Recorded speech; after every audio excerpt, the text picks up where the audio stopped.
Halo sahabat planter Indonesia dimanapun berada, Assalamualaikum warahmatullahi wabarakatuh. Pada video kali ini saya ingin menanggapi sebuah pertanyaan di mana ada salah satu teman saya yang bertanya, yaitu beliau ini sudah melakukan pemupukan sebanyak 6 kilo per pokok per tahunnya dengan menggunakan NPK 138274 plus 0,5 boron. Tapi sampai hari ini tidak menunjukkan hasil yang signifikan. Seperti apa penjelasannya? Kita simak video berikut ini.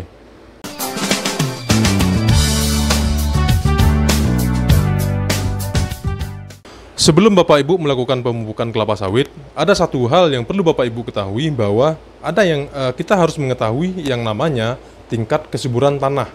Di mana poin yang pertama adalah tingkat C organik atau karbon organik.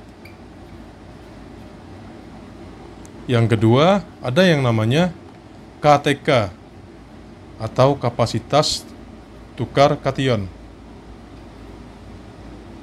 Tukar kation.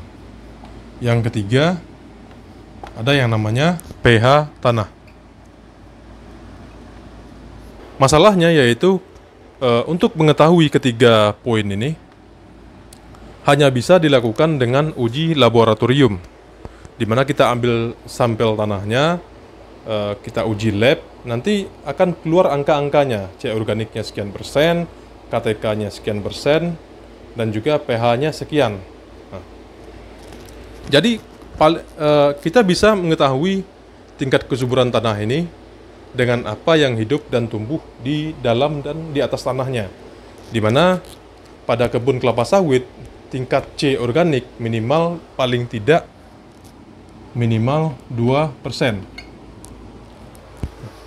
Jika tingkat karbon organik itu di atas 2%, itu biasanya ditandai dengan yaitu cacing tanah masih banyak hidup di areal peringan ataupun di gawangan matinya.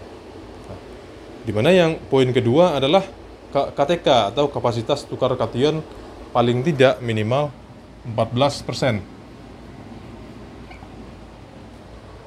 Perlu Bapak Ibu ketahui bahwa tanaman menyerap nutrisi dalam bentuk ion. Jadi ketika kita kasih pupuk, bukan berarti tanamannya atau akarnya itu punya mulut kemudian dimakan pupuknya, bukan seperti itu. Tapi ada yang namanya proses tukar ion plus dan min atau pertukaran ion di situ. Contohnya kita menggunakan pupuk yang mengandung unsur nitrogen. Biasanya pupuk yang mengandung unsur nitrogen bentuknya dalam bentuk NH4 atau amonium dengan ion plus.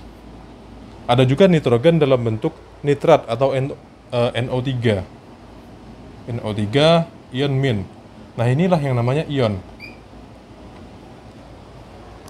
Atau KCl dengan K-nya K+. Jadi ada proses pertukaran ion di situ antara akar dan nutrisinya. Jadi ketika kapasitas tukar kation atau KTK-nya tidak memenuhi, itu biasanya terjadi gangguan dalam penyerapan nutrisinya. Masalahnya, nggak semua petani punya akses ke laboratorium. Jadi kita bisa melihat tingkat KTK tanah di bawah 14% ini dengan cara apa yang tumbuh di atasnya. Biasanya tanah dengan KTK yang rendah di bawah 14 atau di bawah 10% ditandai dengan banyaknya tumbuh ilalang. Yang pertama tanaman ilalang, yang kedua ada yang namanya tanaman pakis kawat. Jika tanaman ini dominan di kebun Bapak Ibu sekalian, maka perlu kita curigai bahwa tingkat KTK tanahnya berada di bawah 14%. Ketika KTK tanahnya bermasalah, jadi hendaknya Bapak Ibu melakukan penundaan pada proses pemupukan. Nah, poin yang ketiga adalah ada yang namanya pH tanah, di mana pH ini yaitu asam dan basa suatu media. Di mana pada kebun kelapa sawit, idealnya pH tanahnya adalah berada di angka 6 sampai 7. Tidak terlalu asam menuju ke netral. Jadi pada pH 6 sampai 7, semua nutrisi atau pupuk yang kita berikan, serapannya akan bisa bagus, teman-teman. Jadi bagaimana cara kita mengukur pH? Salah satu caranya adalah dengan menggunakan yang namanya pH meter. Nah, karena pH meter ini mahal, ada alternatif lain mengukur pH tanah, yaitu dengan menggunakan kertas lakmus. Jika Bapak Ibu juga tidak mempunyai kedua alat ini, maka kita bisa melihat apa yang tumbuh di atas tanah tersebut. Biasanya pH tanah yang asam di bawah 4 itu biasanya banyak tumbuh yang namanya tanaman senduduk. Teman-teman tahu senduduk kan? Gambarnya seperti ini. Jika tanaman senduduk ini dominan di kebun Bapak Ibu semua, dia dominan di piringan maupun di gawangan matinya, itu kita perlu curigai, teman-teman. Itu perlu dicurigai bahwa pH tanahnya bermasalah. Balik lagi ke kasus teman saya tadi, di mana beliau ini sudah melakukan pemupukan 6 kilo per pokok per tahunnya dengan menggunakan NPK 138274 0,5 boron, tapi tidak menunjukkan hasil yang signifikan, bahkan tidak menunjukkan reaksi sama sekali. Jadi ketika saya minta analisanya, ternyata di kebun teman saya ini banyak tumbuh ilalang, teman-teman. Ilalang.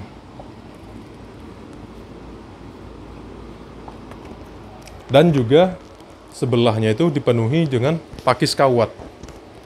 Di mana seperti pembahasan kita tadi, tanaman ilalang dan pakis kawat apabila dominan di kebun kelapa sawit itu biasanya menunjukkan kapasitas tukar kation tanah yang rendah. Jadi ketika kita kasih pupuk dengan dosis jor-joran sekalipun, tidak akan menunjukkan hasil yang signifikan. Yang jadi pertanyaannya adalah bagaimana cara kita memperbaiki 3 poin ini, yaitu C organik, kapasitas tukar kation, dan pH tanah secara bersamaan. Jadi kita tidak memperbaikinya satu-satu. Kalau kita ingin memperbaikinya secara bersamaan, hanya ada satu cara, yaitu dengan pemberian bahan organik. Bahan organik di sini bebas ya, teman-teman. Kita bisa pakai kotoran hewan jika ada. Kotoran hewan di sini bisa kotoran sapi, kotoran kambing, kotoran ayam, dan lain-lain. Yang kedua, kita bisa menggunakan limbah sawit itu sendiri, seperti tandan kosong atau tangkos. Yang kedua, ada yang namanya dekanter solid. Dalam praktek di lapangan, ternyata bahan organik yang paling bagus untuk kelapa sawit adalah dekanter solid. Dekanter solid, atau yang kita kenal dengan solid sawit. Kenapa demikian? Ternyata solid sawit ini mengandung hampir 30% karbon organik, teman-teman. Yang kedua, dekanter solid ini C organiknya 30%. Yang kedua, pH-nya netral 7. Yang ketiga, tentunya karena dia ini berasal dari TBS, tandan buah segar, jadi masih ada sisa-sisa unsur yang terkandung di dalamnya. Jadi solid sawit ini selain menambah C organik tanah, menetralkan pH tanah, juga memberikan unsur hara bagi tanaman. Yang jadi pertanyaannya adalah bagaimana cara kita mengaplikasikan solid sawit ini. Yang perlu Bapak Ibu ketahui bahwa aplikasi bahan organik itu tidak ada aturan bakunya. Mau Bapak Ibu kasih 1 ton sekalipun itu nggak jadi masalah. Tidak akan terjadi overdosis, karena bahan organik ini semakin banyak di tanah akan semakin bagus.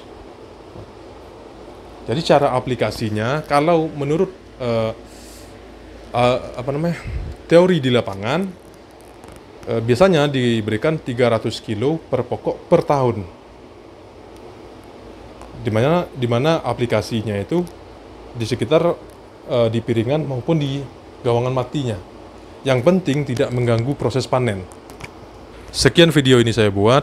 Jika Bapak Ibu masih ada yang bingung dengan penjelasan saya, silakan berdiskusi di kolom komentar di bawah. Jadi lebih kurangnya saya mohon maaf. Assalamualaikum warahmatullahi wabarakatuh.